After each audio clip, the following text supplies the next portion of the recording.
Larsen, longtime cannabis activist, now psychedelic activist. Dana, thanks for joining us. Hey, it's my pleasure. Thanks so much for having me. So, the number one biggest thing that I remember is that you distributed nearly 5 million cannabis seeds. Is that right? Over Canada? Around Oh, it was Canada? actually 10. It was actually 10 million seeds in the end over a couple of years, and Fantastic. yeah, that was one of many stunts, but that one was a lot of fun. This was pre-legalization. We called it the Overgrow Canada campaign. I had access to a very large number of cannabis seeds, mostly like a CBD strain, but we did have some THC ones at different times as well. And I went to like 23 cities across Canada. I would give a talk about the history of cannabis in Canada and give everybody seeds. And we did the tour. We did the seed giveaway for 4 years, but the first 2 years I did the national tour along with it, and we gave a lot of them by mail as well. And at my second stop on the first tour was in Calgary, and the police showed up and they arrested one of our volunteers, and they got him when he was going back to the truck to get more seeds, and they seized the truck and took all our stuff, and I ended up pressuring them into arresting me as well.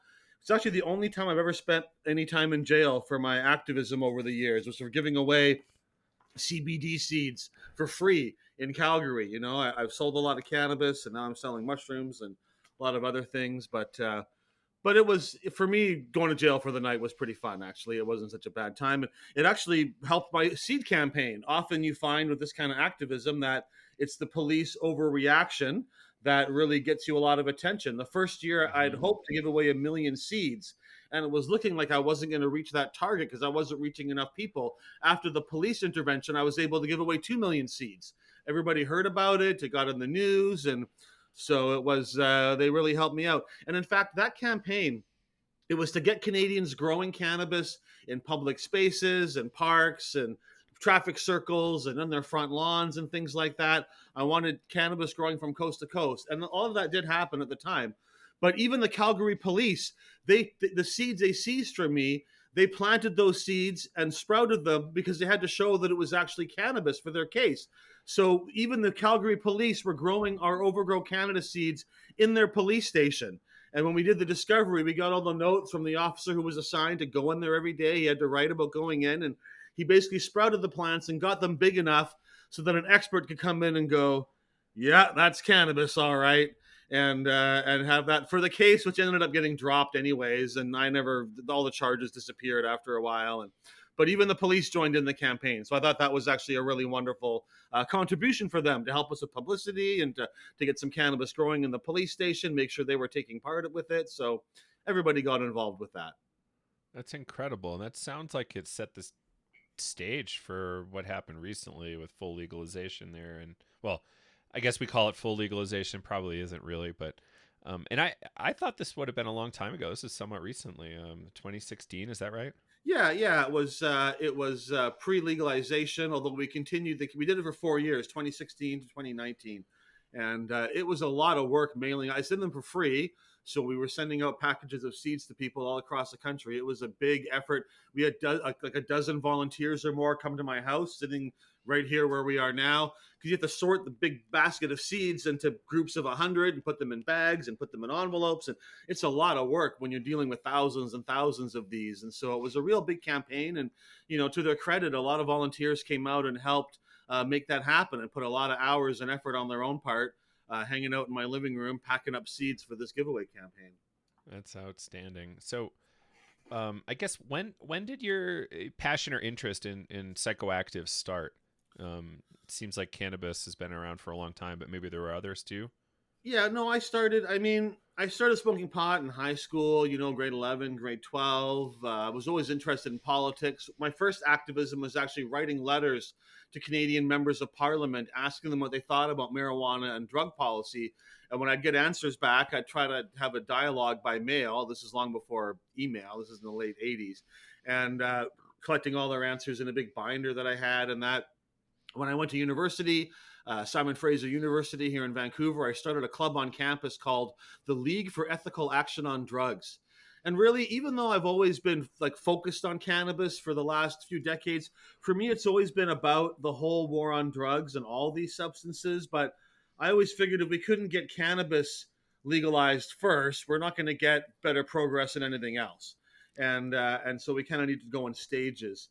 And but my very first activism on campus was we did a newsletter called The Hype, and it was a newsletter for injection drug users in Vancouver. Myself and a couple of friends put it together, and we distributed it through the very early days of the needle exchange in Vancouver. And so, for me, it's always been about more than just cannabis. And although you're right, there's a lot of issues around cannabis legalization and how there's still a lot of problems there, but I feel like it's going to be downhill from here in terms of getting cannabis to where it really should be. Once there's no criminal penalties for possessing it. You can buy it in a shop. It's very accessible. Hopefully, some of the stigma is going away. Those kind of things will be unraveled. I see my role as kind of the icebreaker out front, kind of opening things up for others to perhaps follow along. And right now, it's psychedelics, and ultimately, it's going to be heroin and cocaine and things like that we need to get there as well. Oh, my phone's ringing. I should have turned that off. Sorry about that. Oh, good. Well, I love this passion. It's really aligned with our orientation here. Very Carl Hart oriented. People should have the right to do what they want and safely. They shouldn't have to deal with scary black market operators if they don't want to. And yeah, safe supply is where it's at. I say regularly, Dana, I'm not done until I'm buying LSD at Walmart. I think it's going to be a while. Well, but at our shop, I think we're the only place in the world that I know of where you can come in and see LSD for sale right there, along with all the other things. So that's something unique about what we're doing. Sounds like I need to visit. Yeah. Are you in Vancouver proper? Yeah, we're in Vancouver, and that makes a big difference. It's something that being in Vancouver and being where we are and at this time and place, that is a big part of why we're able to do what we do here. When we started this kind of work in Vancouver in the late 80s and early 90s, they were raiding shops for selling bongs and taking High Times magazine off the shelf and stuff, and they're very hostile to that. And now they've come a long way. I certainly have my complaints about the Vancouver police, but really, in terms of most police departments, they're very progressive when it comes to drug issues. And so I think that's why we're able to do what we do here. But it also takes a certain amount of being willing to take a risk and push things forward. And I feel like I'm the right person in the right place and the right time to do some of these things and make some of this change happen. And I appreciate that. That's great. It's extraordinary that you've been able to do it. But yeah, you're right. The political climate has to be right. Like you do this in the middle of Detroit or Houston or Dallas, you might be in some big trouble. But yeah, the political climate is there and you get all the great media coverage. So what happened with psychedelics? So did psychedelics come around, like you've, I guess, brought cannabis in a sense to the finish line, and then what's next? Is that kind of how you thought about it? Or? Well, I mean, I've been doing this for over 30 years, and looking back at this time, the one tactic that was the most effective was the civil disobedience. Far more, I've done a lot of political work, I've done lobbying and other things, and there's a role and a place for that. But for me, I think the most success has come from myself and others openly breaking the law, whether it be cannabis seeds and grow books, or whether it be medicinal marijuana, or ultimately cannabis for everybody. And about 14 years ago or so, I opened up Vancouver's third cannabis dispensary, and we were quite influential in encouraging others to open their own dispensaries and to build this movement not only in Vancouver but across Canada. And I feel like there being hundreds and hundreds of shops openly defying the law was a necessary precursor to legalization. It wasn't the only thing, but having that be the situation, getting that open a little more, medicinal cannabis, expanding the definition of medicinal cannabis, spreading to other cities. And so this same tactic, I think, is going to be working with psychedelics, and especially mushrooms. And it really, in Canada and maybe other places, where we are with mushrooms right now really reminds me of where we were with cannabis about 20 years ago or so, where the medicinal aspect of it is becoming, people are becoming more aware of that. There's more studies coming out. Politically, it's easier to talk about supporting it for medicinal use, not for recreational use. But that's how it was with cannabis. Politicians who would normally be quite anti-drug saying, well, yeah, but medicinal marijuana, that's a different thing. And then you start to realize that medicinal cannabis and recreational cannabis is all the same thing. It's the same plant. And so I think we're at that same stage with mushrooms, and the same kind of court decisions are coming down that are empowering dispensaries like mine to kind of operate in this gray area where people have a legal right to access these substances but nowhere to really get them. And so we're able to sort of get into that niche and get into that crack, and then hopefully expand that and grow it more and ultimately break through the whole wall. That's extraordinary. So do you obviously we could talk about the medical reasons and why it's a good idea to really go there, but in terms of recreational mushroom market, if we start there, what's that going to take? Like Netherlands has had something like this for a while, but is it going to take a number of years of approved medical use before recreational comes around? Yeah, I think it'll be similar to cannabis, where the first effort is like, well, maybe you think marijuana is good, but we've got this synthetic THC pill that's even better, and you know the exact dosage, and we make more money when you buy it. And I think we'll see that with cannabis, where with psilocybin and other psychedelics becoming maybe tweaked and patented, or somebody's trying to turn it into a pill, which I'm not against in and of itself, but certainly I don't like the idea of the only option is a synthetic patented one. If you want something like that, it should be available. But of course, plant medicines are extremely cheap and highly effective, and probably better than the single molecule kind of things. But I think we're going to see that at first. We'll see certain people getting exemptions. We already are for specific cases, and it'll be like certain ailments. Okay, well, if you've got PTSD and it's diagnosed, maybe you can access therapy in some way. But being able to walk into a shop like mine and have that shop be federally licensed and fully legal, it's at least 5 years and probably more, because it's not only, it takes a certain congruence of politicians at the right point at the right time to do that. Trudeau came in on a promise to legalize, and it took a lot of political capital for him to do it. And, he made a lot of compromises to get that through. And I think that the Liberals don't want to like do another drug right now. They legalized pot. They went through all of that, right? And that was their big thing. And they're not going to start, they might start allowing other things, but they're not about to launch a committee to figure out how to open mushroom shops across Canada, right? They're still dealing with all the marijuana stuff, really, and how that's evolving. So I think it'll either be a few years, or possibly we'll have a different government in power for a while. Maybe the next liberal or left-leaning government will do it in some way. But I think, like with cannabis, a lot of it will be through the courts and through civil disobedience. That's where the action and the awareness and the ability to access mushrooms will come from. And then eventually the politicians will follow through at some point with some kind of legalized regime where you're able to buy mushrooms and maybe other things in a store as long as you're an adult, which is all that really should be required. Right. Absolutely agree. So I guess what I see regularly is people freaking out about the government getting it wrong as opposed to making immediate action. And I don't know. I get a little hung up on this. I think any drug policy like we have right now is so morally repugnant that we need to rapidly move on it. At the very least, decriminalization. And I'm living in Colorado, so we're voting on this stuff really soon in our state.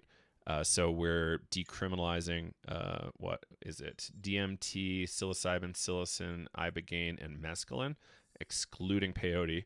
And then a regulated, somewhat clinical framework around it that will get rolled out. So decriminalizing doesn't mean that you can go buy it in a shop, but if you possess it, you won't be charged for it, or the police wouldn't take it away from you if they catch you with it. Even if they catch you with it, I believe they cannot take it from you.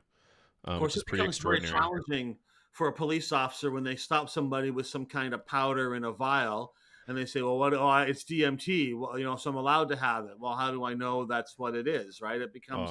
I actually love that challenge for the cops. That's fun, actually, because I see a lot of lawsuits then coming down the pipes. DMT officer, right? And I think everything should be decriminalized and far beyond that. But in BC, we're about to decriminalize in January possession of a limited, I think like 2 grams or something of like heroin, cocaine, meth, and fentanyl, but not the things you listed, all those psychedelics, because they're only decriminalizing the things that can potentially kill you, which is as a means of helping addicts or whatever get Right.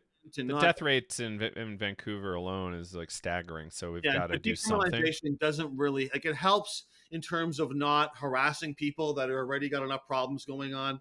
But decrim doesn't stop overdose deaths and drug poisoning deaths, and it doesn't really produce a safe supply. It doesn't mean that the DMT or the heroin or whatever you've got is actually safe for use and properly Hmm. made, right? So my concern, I guess, with these kind of half measures is that they decriminalize and then things don't really get better in the broader sense, and then they go, oh look, that didn't work, now we need to get more cops in there and we need to criminalize harder.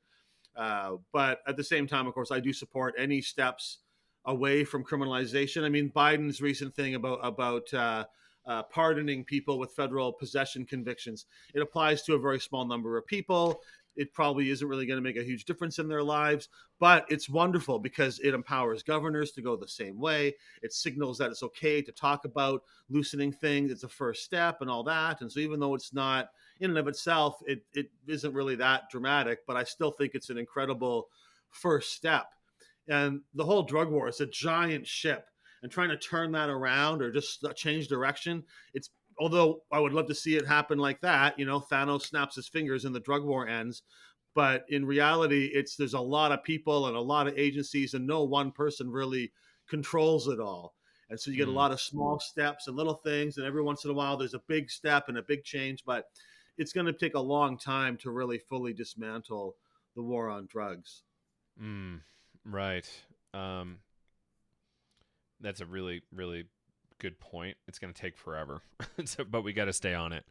Um, Well, and I think that part of the challenge is that there's a lot of cannabis users who say, well, only marijuana should be legal. It's the best plant, it's the most awesome drug. And there's people in psychedelics who are like, well, if we just give all these drug addicts enough mushrooms and MDMA, they won't want to take heroin anymore. It's like, it doesn't quite work like that. And, I don't use all these substances, but I really want to see a legalization of all things. But I think it also, when you're discussing that, it's important to realize that if we legalized cocaine, the big money would be in coca drinks, not in snorting cocaine.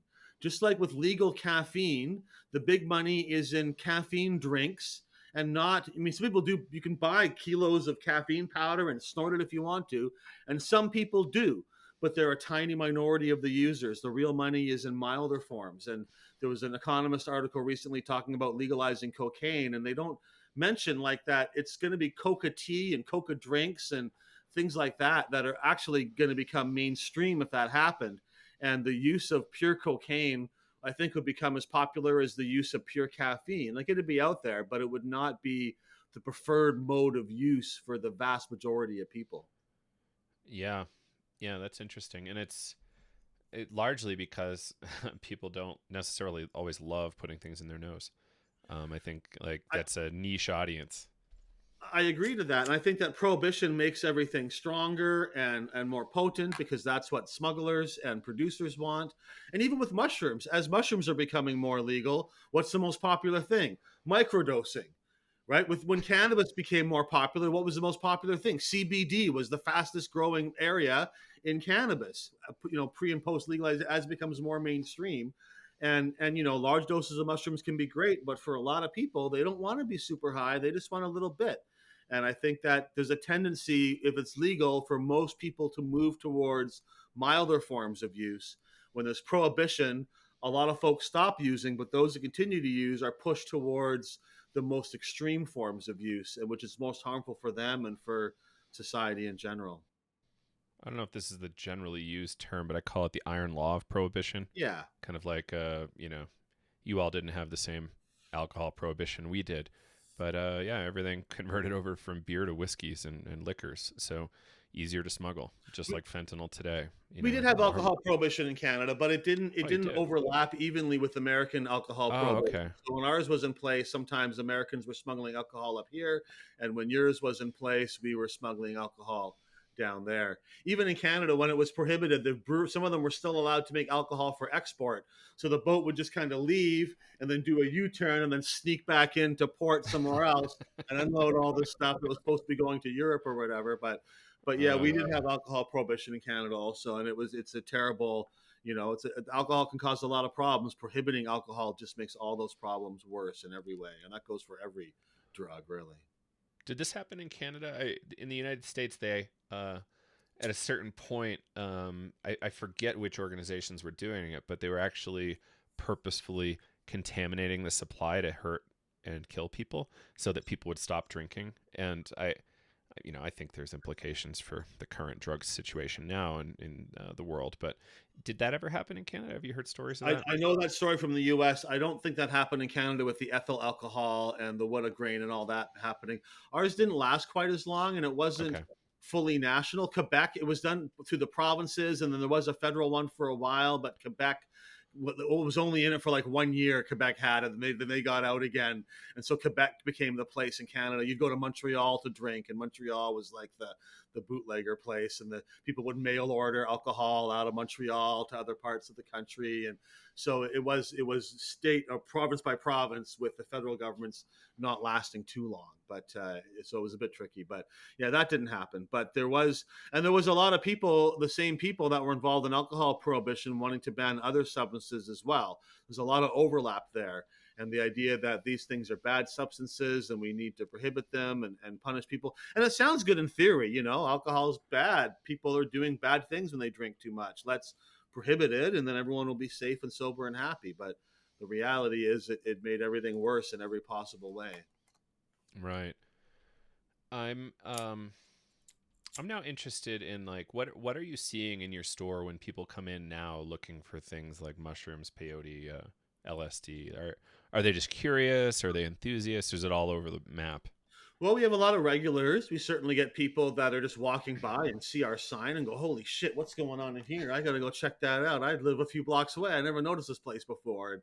And we get all kinds of people. Some people are kind of emotional when they come in and see what we're doing, because it's like such a change for them and something they believed in and never really seen a place like this before. So it can be kind of a strong experience for some people. But we see a lot of people looking for mushrooms. That's our number one seller. We also sell kratom as well, which is an interesting herb. Some of your listeners might know about it, but it's not that well known. It's a leaf from a tree in Southeast Asia that has opiate-like properties, and you get the powdered leaf. It comes in several different strains and flavors, kind of like cannabis does, but it's really good for pain relief, for opiate substitution, and things like that. You drink it in a tea usually. You take it in a capsule. We sell quite a bit of kratom. We sell a lot of mushroom varieties.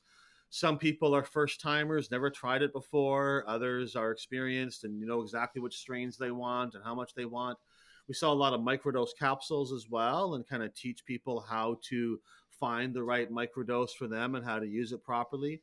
We sell DMT vape pens, NN-DMT and 5-MeO DMT vape pens, and those are quite safe, but you need a little bit of guidance on how to use that properly and to know what you're getting into. And we sell the LSD bottles as well, 240 micrograms of LSD in a dropper, which you can use as a microdose. But if you want to drink like half the bottle, you'll get a good kind of low end psychedelic effect. Drink the whole bottle, it'll be kind of a higher end psychedelic effect. I try to make the bottles and things so that if you do like decide to drink the whole thing or use it all at once, which isn't really what they're aimed for, but if you do that, you're not going to like hurt yourself or be too much, right? But then we also sell peyote plants as well, which are grown in Canada. There's a guy in Toronto that grows peyote plants from seeds, and we have normally 4 or 5 different kinds of peyote that you can grow and take home. We tell people, if you can harvest it, but these aren't really for harvesting. They're more just for the joy of having a peyote plant growing. And we also bring in coca leaf. And in fact, half of our thing is the Coca Leaf Cafe. And we're the only place in the world that even in South America, you can't just go into cafes and order a coca tea and look at live coca plants and buy some coca leaf for chewing. It's still, even there, it's sort of not quite like that. So it's really unique. And I've spent a lot of time in South America, in Bolivia and Colombia and Peru, and meeting coca growers and activists and different kinds of people involved in the coca culture and learning about it and bringing it back into Canada. technically coca leaf is the same as cocaine. It's a Schedule 1 drug under the law, but how it's treated by police and courts obviously is quite a bit different. And we do have challenges bringing it in through customs and sneaking it in and everything, but by and large, we're able to provide a lot of really wonderful coca tea drinks and coca leaf for chewing, and people really enjoy it. It's got a lot of wonderful properties, similar to coffee in some ways, different in others. It has a nice pain relieving effect, and some of our clients report quite potent pain relief just from drinking a cup or two of coca tea every day. And I like it as an alternative or an adjunct to coffee and caffeine. It works quite well. And we made some fun drinks. So we have a Coca-Chino and a sparkling Coca soda and a Coca mocha and things like that, kicking it up a little bit, kind of Starbucksifying the Coca tea. But that's a big part of what we do as well, making those kind of things available and teaching people about these medicine plants and their benefits and virtues. Yeah, I'm looking at images right now of a lot of the cactus. They're beautiful. Um, in kind of a terrarium setup, maybe. Yeah, we're actually about to redo some of that and adjust things. We've been around for 2 years now, and I see what works in the store and what doesn't. But we have some San Pedro and Peruvian torch cactus as well there for sale too. Nice. And kind of curious to dig into this whole kind of controversy around peyote, if you don't mind. Yeah, sure. I've had people say we shouldn't sell peyote because it's a sacred indigenous plant and it's not our place to sell it and that kind of thing. And I'm sympathetic to those kind of arguments. And I certainly don't think it's appropriate to go to Texas and Mexico where it's growing and like dig wild peyote out of the ground. I think wild harvesting it like that is very irresponsible, other than for the indigenous people that do it as part of their culture. But for tourists to go down there and kill these plants that take years and sometimes decades to grow, I don't support that at all. But I think selling someone a peyote plant that was grown in Canada from seed, I don't really see the harm in that. And really, I think there's benefits to it in that it teaches people about peyote. Maybe somebody who was going to go down and cut one out of the ground and now won't do that because they can get it in a different way. And I mean, I've never had anybody. I've had some people on Twitter and that come after me. I've never actually had anybody from like the Native American church or anything like that. And I do have people from the Native American church that I know. The Native American church is kind of an amorphous thing. It's not like, there's a particular pope or somebody who kind of sets the rules, right? So different people in that church may have very different opinions about what I'm doing, right? I don't think the people I've met speak for all Indigenous people or all of those church members, but I've certainly have spoken to Native American church members who tell me they like what I'm doing and they think it's good and that the way we're going about it is fine with them, and they support people learning about peyote. And so I try to do these things in a respectful way. People have said the same thing about coca plants as well, also, that I'm not appropriate for me as a white person in Canada to be selling coca plants. And I can say that I've met with many coca growers and coca activists, indigenous and otherwise, in many countries in South America. They all love what I'm doing because they want to see coca become normalized and naturalized. They know when I buy coca flower and coca leaf from people there, I'm paying them a lot more than they're getting anywhere else for those coca products. And if this became a thing that coca leaf was legal in Canada, and there was 200 shops like mine from coast to coast, that would make those people very happy, because seeing coca being accepted and mainstreamed like that is important. And Bolivia, especially, their government has tried to get coca leaf off of the UN schedules, and they say no to cocaine, but yes to coca. And I think cocaine should be allowed too, but I'm very sympathetic to their position that cocaine is not part of our culture. Coca leaf is, and that treating them the same is wrong. And Canada voted against Bolivia on that. And some of them were like, maybe if we do this again, you could get Canada to like learn and to vote for our motion that coca leaf is not the same as cocaine, and try to change these things. And so, I feel good about what we're doing. We really don't sell very much peyote either, I would say. Like, it's not that popular. The plants are a couple of $100s to buy a peyote plant. People like to come and look at them. If you try to buy dried peyote as well, we normally kind of try to talk people out of that because it's quite expensive. The peyote experience is not for everybody. If you're just looking for a fun time, mushrooms or maybe LSD or DMT are much more user friendly and shorter acting. A peyote trip, you're most likely to throw up. You're going to be, on your experience for, 10 to 12, 14 hours. It can be a wonderful thing. And if you're seeking that, we can help you out with that. But if somebody comes in and just wants to get tripped out on peyote, we usually don't sell it to them. We direct them to other things, and we recognize that peyote is a sacred plant and also a difficult one for people to use if they're not familiar with that. So, but we have people coming in for ceremonies. We have a woman who comes in and she wants to pick the coca leaves that she gets because she's a Peruvian woman and she's doing a ceremony. They take 3 leaves and they hold them in a certain manner and do things with these 3 perfect leaves as part of a prayer ritual, which kind of varies in different countries or different cultures. But so she comes in and I let her go through our coca stash and she picks out the leaves that her and her friends are going to use for these ceremonies. And so I try to be respectful and to help these kind of people have access. If it wasn't for me having these coca leaves, she wouldn't be able to do these ceremonies in the way that she wants to. And so, that's an Indigenous person who's grateful that we're able to supply. And I give them to her for free because she's just getting a few and she's not, going to be chewing them or whatever. But anyways, that's my view on it. I certainly respect other people's opinions on it, but I don't feel like I'm not in this as someone trying to like corner the peyote market or the coca market and make a bunch of money off it. Really, I'm someone who appreciates the spiritual nature of these plants. I'm on a lifelong mission to end the war on drugs, which is really a war on plants. And I think if we can make a breakthrough here in Vancouver with some of these things, we can influence the world in a way that maybe will help the plants and the cultures that are around them to be more free and to grow more openly and to take their part in the world and not to be looked down upon and shamed and criminalized and treated horribly as they have been for the last 100 years, if not more. Mm. Yeah, it's really insightful. It's a lot. Um, I've been somewhat involved in the kind of the conservation side, and yeah, wholeheartedly agree that nobody should be going and digging up peyote. And yeah, you're right. Like there's ways in which we can serve around coca specifically. There's ways in which we can totally serve these communities really well, and and ethically. I think around the peyote topic. Yeah, there's so many diversities of opinions. It's so hard to land on something. I had a person who grew up in Mexico in the peyote traditions, trying to onboard me to consume a lot of peyote recently with them in ceremony, and I was tempted, but I didn't do it because I've been telling so many white people not to consume peyote also.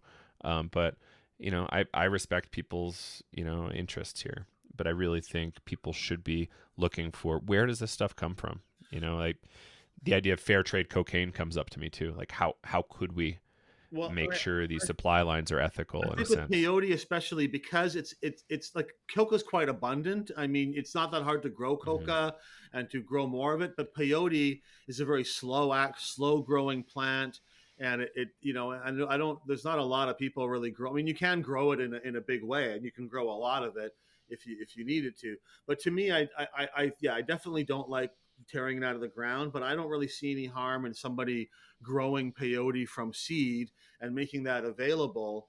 And from my perspective, these plants should be more widely available. That's how we keep them safe in a way. If they're grown more widely and in more places and are more understood and more known, that I think kind of preserves and shares them. Uh, but honestly, like I don't make any money off the peyote. Like we make money off mushrooms and kratom and coca leaf to a certain extent. And so it would be easier for me really not to sell peyote in a way. Like, we don't go through that much of it. Like I said, but people like looking at the plants, and it kind of draws them in to the store. So I kind of like to have them on display, and they're quite beautiful looking at the peyote plants. And so in a way, I just sort of have them there more as an interesting thing, people to come and look at. A lot of folks come and look at them and admire them and talk about them.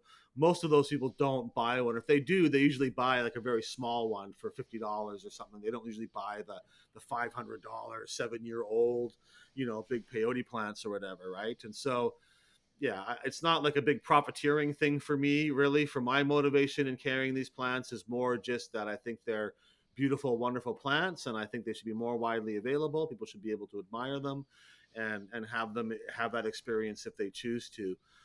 really, for most people, mescaline is probably the way to go rather than dried peyote. Mescaline, you don't throw up. It's much more pleasant to take in many ways. But like a lot of these things, it depends what you're looking for. And, I prefer whole plant medicines to synthetic things most of the time. And so, but there's a lot of great substances out there. And I don't think you have to take peyote to like have a good psychedelic experience by any means, right? So there's a lot of Hmm. options out there for people as well. Have you seen any movement towards more mescaline being available? Um, We sell a substance called proscaline, which is a okay. mescaline analog. It's like a prodrug, so it becomes mescaline in your body when you ingest it. It becomes transformed, and we don't sell a lot of that, but we do sell it, and I mean, it's a more user friendly way of taking mescaline than eating peyote or San Pedro. You don't need to use very much of it compared to having to eat, several grams of cactus to get the good effect, or if you're dealing with San Pedro, quite a lot of cactus to have a good effect. Uh, but uh, but I think LSD. I think for a lot of people is kind of that class of drug. If you're looking for the sort of the long lasting, kind of profound psychedelic experience. But of course, LSD and mescaline and peyote are all different experiences, and so yeah, but most people are interested in mushrooms. Mushrooms are the most user friendly. I'm more likely to take mushrooms myself. I don't take a lot of psychedelics these days, but if I do, I find a mushroom trip because I'm only high for 4 hours or so. It's just easier to fit into my It's work a week. much more reasonable proposition. Yeah, Yeah. I used to take a lot more LSD when I was younger, and $2 or $3 to be high for 12 hours is a pretty good deal when you don't have a lot of money and you're a younger person. Although we charge more than that at our place, obviously. But we're looking to bring in an MDMA as well. I'd like to bring that onto our menu. We don't have it there yet, but I'm working on that, and I'd like to bring in other things as well. I'd like to be involved in creating some kind of a heroin buyers club or a opium parlor or something like that. Those things are a little hard to access sometimes, and the quantities needed to run a business. Mushrooms and cannabis and these things are fairly accessible. Coca Leaf is a bit of a challenge, but I got that in place. But importing heroin for your opium lounge or something is a bit more challenging, right? So, but we're working on that. And for Mm. me, I like to try to provide these things. I mean, if you need fentanyl and that's what does it for you, then I think you should have a legal access to fentanyl. But I think for most people, especially if they haven't gotten to the fentanyl stage yet, opium tea or smoking opium or morphine or maybe heroin are going to meet their needs, and they're not going to be seeking out these stronger versions if they have access to what they really need.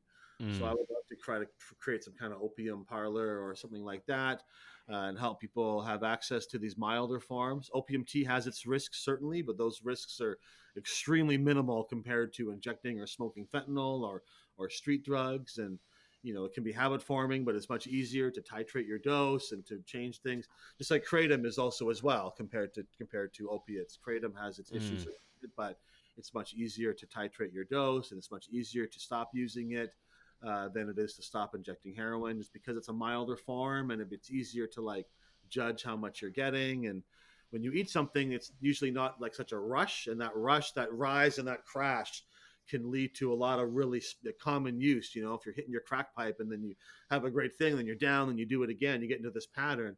But when you drink a cup of tea, it takes half an hour for it to kick in. It comes on slowly, it lasts longer. It can still be habit forming, but it's not going to form that same like constant every 15 minutes got to have my next hit of whatever, right? So I think that's kind of where we want to go. Mm.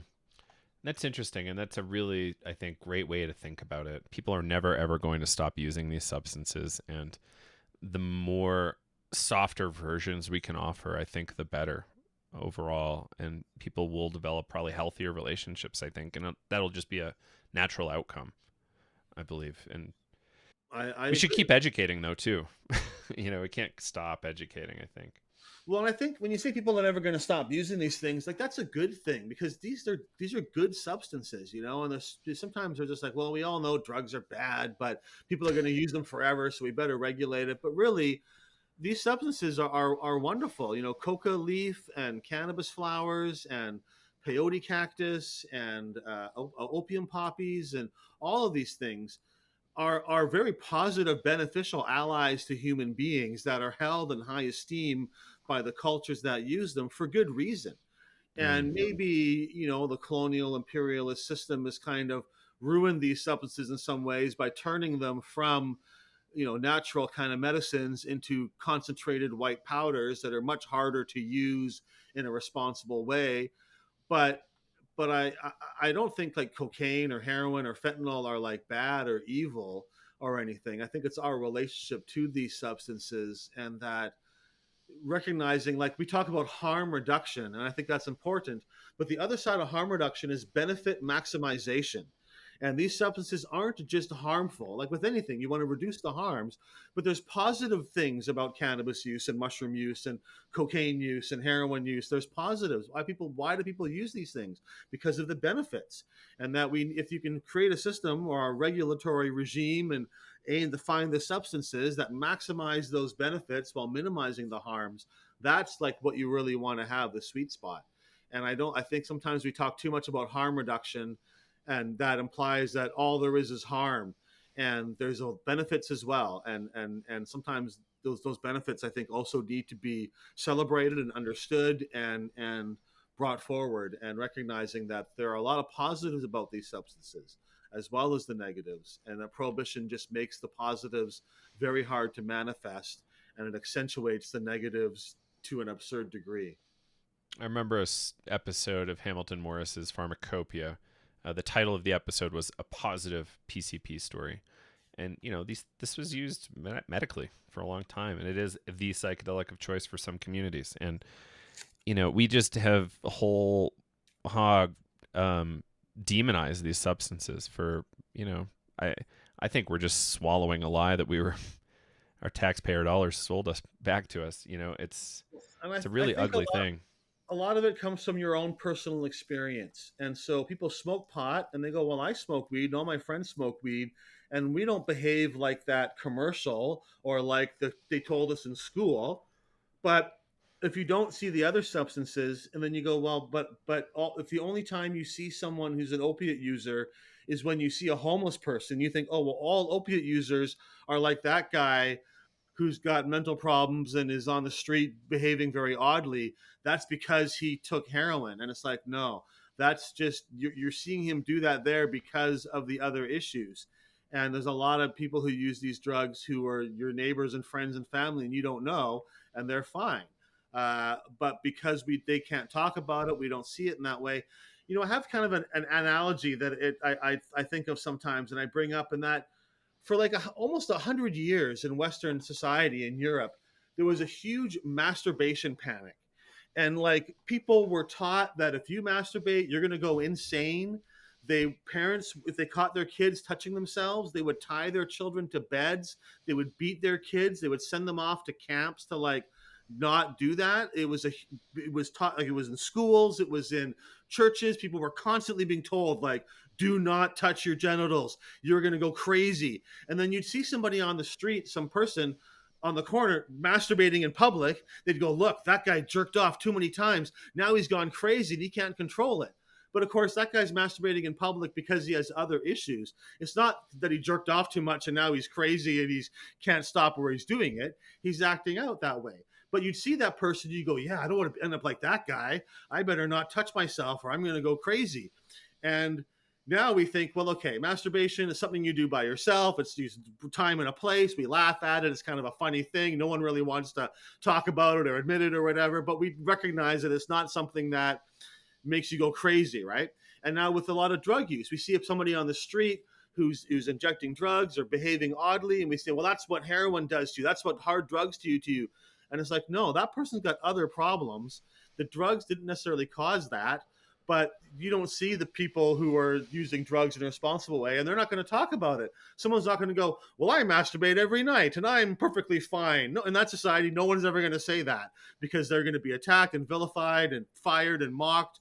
And so they wouldn't talk about it. And now no one's going to say, well, I use heroin or I use whatever drug and I'm fine. And they're not going to bring that up. And so I think that's like, we have these cultural panics that can last for generations, and that in the future they might look back upon our drug panic The same way we look back on the masturbation panic and we go, well, that's kind of an overreaction and kind of ridiculous, and kind of getting the cause and effect backwards. And I feel like a lot of our drug stuff is like that.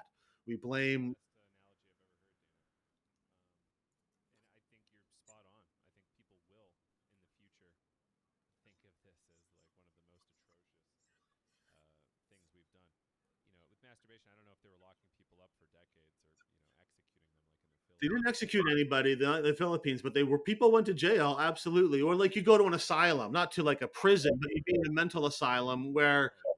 you'd often, yeah, often you wouldn't get out, or you would end up in a very difficult situation, or just be psychologically scarred because your parents beat you when they caught you touching yourself, right? Or would spy on you. Like parents were told, go into the room really quickly at night and see if you can catch them and stuff, right? So like, and you're trying to be a good parent. You don't want bad things for your kid. Just like now, you don't want your kid to be a druggie. You got to send them off to that camp to get them off. You caught them smoking a joint. Next thing they're going to be whatever. You got to send them to rehab. And we see a lot of times that these rehab centers are highly abusive and they get the kids doing terrible things to each other, and there's sexual exploitation, and there's a lot of financial drain on people. Parents want to do whatever they can for their kids. It cost me $1,000 a night to get my son off drugs. I'll pay it, whatever it takes. I want my son or my daughter to be healthy. And parents get sucked in on these things, and it becomes a big money trap from desperate people who don't know any better and who are acting like, trying to do the right thing. And sometimes they realize too late, oh, I made things way worse. And now I've lost my kid, or I read an article recently about a woman who her daughter had been using heroin and other drugs, and she was in rehab. She was at home, and she caught her smoking a joint in the garage. And her mom was conflicted because she knew the nose marijuana thing, but she called the place and they were like, no, you got to kick her out. You can't tolerate that. She kicked her out, and then her daughter died of a heroin, like a drug poisoning death the next day. And she's like, I shouldn't have done that. I knew it was wrong. And like, she was probably smoking the marijuana to help her not be on the other things and to deal with the cravings. And like, but she's trying to do the right thing for her kid. She loves her daughter, and the professionals are saying, you have to kick her out. It's for her own good. You have to do this. Be a good mom. And she's like, okay, I gotta do the right thing for my kid, and like, it's terrible stories like that, really heartbreaking. And that happens way too often. Drug rehab, in many ways, is a huge scam. And that's a whole other conversation and a whole other interview. But there is people sometimes need help with things, but the way we deal with it and the way we go about it is, I'm much more for a responsible use and developing a responsible relationship with the substance, as opposed to, for some people that might mean abstinence, right? If that works for you, that's fine. But for a lot of people, you rebound from abstinence to heavy use and kind of back and forth, and maybe finding a medium where you're able to use that thing in smaller dosages in a more safe kind of way at the right time and place and the right context. But prohibition just makes that impossible for people. So you end up rebounding back and forth. And often it's when you come off a rehab that your tolerance is low and you're kind of desperate. You want to get your fix again, and you take a dose that might have been good for you before rehab, but now it's not. People dying of drug poisonings and overdoses after rehab is sadly extremely common, and it's just not the way it should be. Wholeheartedly agree. So, what do you see right now are some of the major differences between American and Canadian approaches to this drug war and drug policy reform? Is there any major striking difference from your perspective? Well, I mean, Canada's a smaller country. We're about the size of California in terms of our population, and I think the smaller you are, the easier it is for the government's more responsive to the people. The smaller your country is, and so I think it's a little easier for Canadians to have an impact on our federal government than it is for an American, is because your country's 10 times as big, and so each person is kind of diluted to a certain extent. But we have our liberal and our conservative parties, roughly equivalent to the Republicans and the Democrats. We're a little more lefty leaning in some ways in Canada, but our new Conservative Party leader was out there at the trucker convoy, and he's kind of anti-vaccine and kind of playing to that sort of alt-right, playing footsie with it, not wanting to go, too far over there, but more so than the last few leaders that they've had. But in Canada, our liberal government legalized cannabis, which was good, but they also, they talk a better game than they play, right? And you see this in the US too, where Biden's like, we're going to decriminalize, or we're going to pardon people, and we're going to look at rescheduling it, and maybe then in a few years they'll make it a little milder or something. But But I think Canada will lead the U.S. federally because of that. We led America, although American states like Colorado and California were the leaders in America and in some places around the world in terms of medicinal cannabis, and now are leading in terms of psychedelics. And my experience is these things, they don't come from the top down, they come from the bottom up. So it's individuals doing civil disobedience. Then you get city councils and mayors passing things in their towns because that's the most accessible level of government where they might listen to people in there, especially a smaller town. So you get places doing that at the civic level. And then you get a few states, especially states where the people can have a direct voice through referendums and ballot initiatives. There's been a few cannabis things now that have passed with the state government doing it, but the vast majority have been people often where both parties both against it and they do it anyways, right? That's happened quite a bit. So it's that level. And in Canada, the same thing. Cities like Vancouver that have our own police force. So we're not the RCMP. Most cities in Canada have the RCMP, National Police Force, which is much less responsive to the people in that town. And they shuffle officers in and out and move them around. But the Vancouver police they're not under control of city council by any means, but they're more responsive to the tenor of the city, and they recognize that we didn't want them busting all the marijuana dispensaries, so they're more tolerant on drug policy. And cities start passing resolutions, then provinces, then eventually federal governments. Then eventually, after many federal governments have abandoned it, then the UN treaties will fall after that, after many countries are already ignoring them, right? So but I think Canada will most likely, legalize psychedelics, and we have supervised injection sites in BC, and they sort of have safe supply, but it's really limited, and it's safe supply of the Can you wrong. expand on what it looks like now Well, you and can what it should look like? well safe supply. I mean, you can get Suboxone, which is a drug that you take orally and is as an alternative for heroin or fentanyl, but it's not really the form or drug of choice for many of those that they're giving it to, and so they don't like to talk about it. But some of the folks who are getting Suboxone safely go out and trade that for the drugs they want to other people, and so it's kind of creates this weird situation. You need safe supply in the forms that people are wanting to take it. It'd be like saying we have a safe supply of marijuana, it's going to only be edibles. And it's like, well, that's something, but people are still going to want to smoke weed. And in fact, edibles are often less pleasant for people than smoking, right? And so people might trade their edibles for smokable weed or whatever, same kind of thing where you're offering people a drug that's not really the one they want, but it's sort of the one you want to give them for whatever reason. And it's really limited too. I mean, there hardly anybody is getting access to this stuff, really. Making doctors the gatekeepers is another issue. We had that with marijuana, where doctors did not want to sign marijuana prescriptions and didn't really want to be involved. And the government's like, well, doctors know about drugs and medicine, they should do it. And doctors are like, we don't want to sign these marijuana prescriptions. Few of them do. And the ones that do are like, yeah, we'll do it, but we're going to charge you an extra fee, and we'll do hundreds a day, but we'll charge everybody extra money, right? And doctors shouldn't be. And really, a safe supply is not always a medicalized supply, and really needs to be low barrier access and that kind of thing. So Canada's going ways. We'll see what happens at our next federal election. It's a few years away. If we elect the Conservative government here, then I expect it will not be until we have another left-leaning government that we get changes to the laws. But the courts in Canada, we have a strong Charter of Rights and a constitution, and we've had a lot of success. A lot of the early cannabis changes to the cannabis laws, came about through court decisions and the charter right to access medicines and to be secure in the liberty of the person, and our version of life, liberty, and the pursuit of happiness in Canada. And that a lot of that was allowed us to make changes and get medicinal access. And I expect there'll be more of that. Maybe cases about how risking overdose death and drug poisoning death is affecting people's life and liberty, and that kind of attack on it in the courts. So even under conservative governments, we make progress in the courts, and then under a left-leaning government, we maybe make change legislatively. Have you seen anything really exciting coming from Mexico in terms of drug policy reform lately? Well, I mean, I try to follow what's going on around the world. I know that Mexico decriminalized possession of small quantities of substances some time ago, which, said is good and maybe helps tourists not go to jail, but doesn't really solve the underlying problems. And Mexico, I mean, there's some very powerful drug cartels and gangs that have military equipment.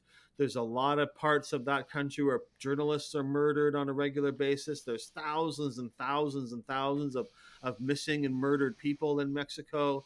And it's all because of the drug war. And there they had decided many years ago, things had gotten so bad, we're going to bring in the army. The only way to fight this is to use our army domestically. And of course, that just made it all worse. And the army has become corrupt. Every level of government. I have a Twitter thread I've been doing actually of drug police corruption cases, and I'm at, I think, over 200 for the year.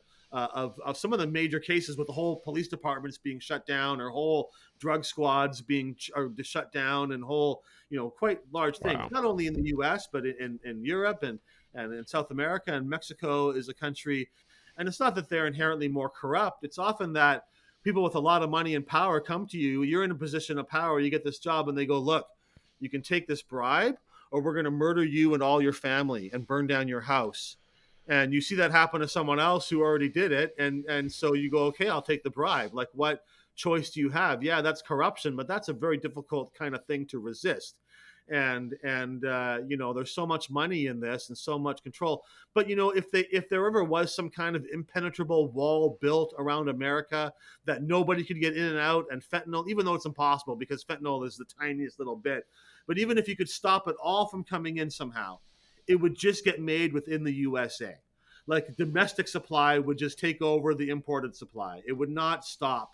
Domestic supply would take over. People grow marijuana in the US.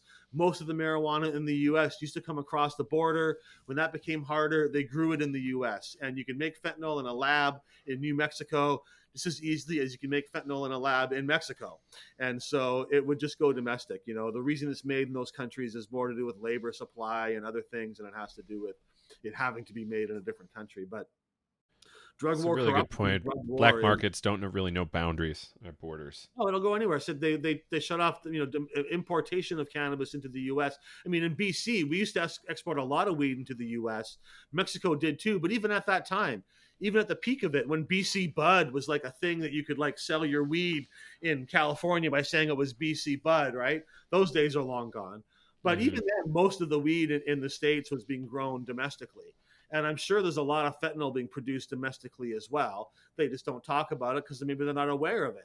But I'm quite confident that it is just as easy to make fentanyl in any country, in any place on earth. And if not, you make some other weird drug that's even worse than fentanyl or more risky. Like benzos are becoming quite popular in the drug supply now.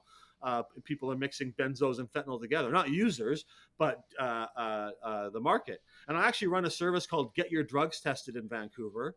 We're the world's busiest drug analysis center. We pay for it all with cannabis sales and now with the mushroom sales.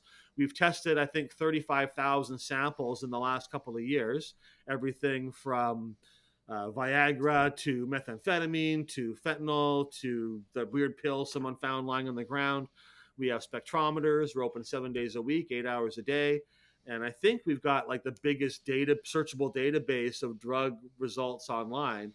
And you certainly see a lot of what's out there. And there's a lot of very clean things out there, but there's a lot of contaminated and mixed up and mislabeled and things out there. But we do see a lot more benzodiazepines and synthetic benzos on the market that are being sold as opiates or as a heroin or fentanyl or whatever. But now there's fentanyl and benzos together. And that's a big problem for a lot of reasons, because Narcan and naloxone and that can help you with a fentanyl overdose or an opiate overdose. They don't help with a benzo overdose. It's a different kind of situation. And if you mix the two together, it can be very difficult if you take too much to resuscitate that person. They could cause other kinds of harm, and you think you're taking fentanyl and you become addicted to a whole different drug because you start getting withdrawal symptoms from the benzos. You often don't know what you're taking. And so even the fentanyl supply isn't really safe anymore. The fentanyl's become contaminated, ironically, and that'll just continue onwards as well. Mm. Yeah. Um, I talked to a famous chemist, Leonard Picard, not that long ago about some of his major drug concerns coming through the pipes, and he's suggesting we're going to see hundreds of thousands of new molecules, some of which will hit the streets in the next few years, based on all sorts of new chemistry developments, I suppose. And I wonder if you have any thoughts on that, like other than safe supply now, like Well, regarding your testing sites or anything. I mean, it's a problem. It's a problem for us too, because we can only analyze things that we have in our database. We can't identify it if it's not in our database. And the database is always growing, and it's got, you know, tens and thousands of substances in there. But if someone creates a brand new molecule and we analyze it, we're not going to know what it is. We're not going to be able to tell what it is. And so that's a problem. And this is because of prohibition, right? They ban a long list of chemicals. So people go, well, let's find one that's just like these, but not on that list. And you make a new one. We have that with that proscaline I was talking about. We only really sell proscaline because we can't sell mescaline. And so proscaline is the next best thing, and it's not controlled in Canada. Now, we know proscaline is safe and it's got a good profile and this and that, but it's the same thing. Well, you ban all these other drugs. Well, we'll just make a version of fentanyl that's a little bit different, maybe even more potent as well, and that's not banned, and so you can't get us for it. And, you know, there'll always be people looking for new substances. I much prefer the Shulgin method of looking for new substances, where they're carefully analyzing things, taking small doses, trying to find a substance with a beneficial novel effect. You might know Dr. Z then. Yeah, trying to find things that are positive, and this might have an interesting therapeutic use. I'm all for that, for learning new chemistry and creating new substances or new molecules that might be beneficial. But when you're trying to mimic something or create something that's more powerful so that you can make more money per kilo of what you smuggle, regardless of how it might affect the end user, and when people don't know what they're getting because you're not mandated to properly label things, and when there's no, you know, if we're going to be creating new psychedelic molecules, I'd like there to be some kind of legal process they go through to be tested and analyzed and made sure they're safe. And, you know, not just having Shulgin taking some and deciding it's good, but having a bit more of a process involved. But it should be one aims to allow these things if there's no real harm shown from them. But this creating new molecules to get around the system is entirely a result of prohibition. Just like these weird, like spice and other weird synthetic cannabinoids. No one really wants those things. They want to smoke weed. But if you can't get weed and you go to the gas station and they got some stuff and they go, this is going to be just like weed, except it's like 1,000 times stronger, you're going to go, well, okay, I'll try some of that then, right? And but these things, you know, spice can be quite harmful. Synthetic cannabinoids can be quite harmful. We get some of those coming in sometimes. And people wouldn't use those if they could access cannabis, and people wouldn't be looking for fentanyl if they could access other opiates in better ways. And they wouldn't be, you know, like my whole thing about going towards milder forms. If you want to analyze new chemicals and find new substances that have other effects, more power to you, great. But the goal should be to find interesting, novel, beneficial results, and not to find stuff that just gets around the legal system a little bit until they ban that molecule a couple of years down the line, and then you make a new one. That's not the way, and that causes a lot of harm. Well, Dana, I think we're at time, and this was amazing. Glad to know you're out there doing amazing work. Is there any way people can support your efforts? Well, my websites are danalarsen.com, mushroomdispensary.com. I can't believe no one took Mushroom Dispensary before I got it. Coca Leaf Cafe.com is our Coca website. I write books. I wrote a book called Harry Pothead and the Marijuana Stone, and I write other kind of fun, like Green Buds and Hash, sort of a Dr. Seuss parody. My books are online at potheadbooks.com. And Get Your Drugs Tested is online at getyourdrugstested.com, nice and easy. And my cannabis dispensary in Canada is at cannabisdispensary.ca. So if you're interested in what I'm doing and want to find out more, check out our websites. You can reach me directly through my website if you want to send me a note or something, or come by my mushroom dispensary. We don't ship to the U.S., but we certainly welcome Americans who come to Vancouver to make the trip. So come on up, and I'd be happy to say hello and, you know, show you around my shop. Well, I would really hope to make it there in 2023 and hope to see you there. Yeah, Dana, let's hang out for a minute while the audio uploads, and we'll hopefully talk to you soon. Okay, thank you so much.